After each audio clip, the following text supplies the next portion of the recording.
ಎಲ್ಲರಿಗೂ ನಮಸ್ಕಾರ. ಮೊದಲೇ ನಾನು ಎಲ್ಲ ಗುರುಗಳಿಗೂ ನಮಸ್ಕಾರ ಮಾಡ್ತೀನಿ. ಎಲ್ಲ ಗುರುಗಳಿಗೂ, ಎಲ್ಲ ಬಂದಿರೋ ಪ್ರಜೆಗಳಿಗೂ ನಮಸ್ಕಾರ ಮಾಡ್ತೀನಿ. ನಮಸ್ಕಾರ.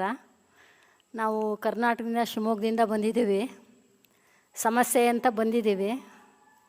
ಬಂದು ಒಂದು 15-16 ದಿವಸ ಆಯಿತು. ನಾವು ಮೌನ ಧ್ಯಾನ ಅಂತ ನಮಗೆ ಗೊತ್ತಿರಲಿಲ್ಲ. ಇಲ್ಲಿ ಬಂದಮೇಲೆ ಮೌನ ಧ್ಯಾನ ಅಂತ ಗೊತ್ತಾಗಿದ್ದು.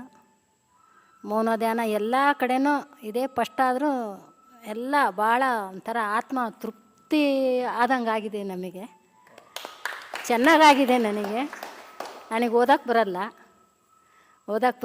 ಮಾತಾಡಿದ್ದು ಒಂದು ಸ್ವಲ್ಪ ತಿಳ್ಕೊತೀನಿ. ಒಳ್ಳೇದು ಕೆಟ್ಟದ್ದೆಲ್ಲನ ತಿಳ್ಕೊತೀನಿ. ಆದಷ್ಟು ಮನೆಯಲ್ಲೇ ಶಾಂತಿಯಲ್ಲಿ ಇರ್ತೀನಿ. ಮನೆಯಲ್ಲೇ ಸ್ವಲ್ಪ ಸಮಸ್ಯೆ ಅಂತ ಬಂದಿದ್ದೀನಿ. ನಿನ್ನೇನು ಹೇಳಲ್ಲ ನಾನು.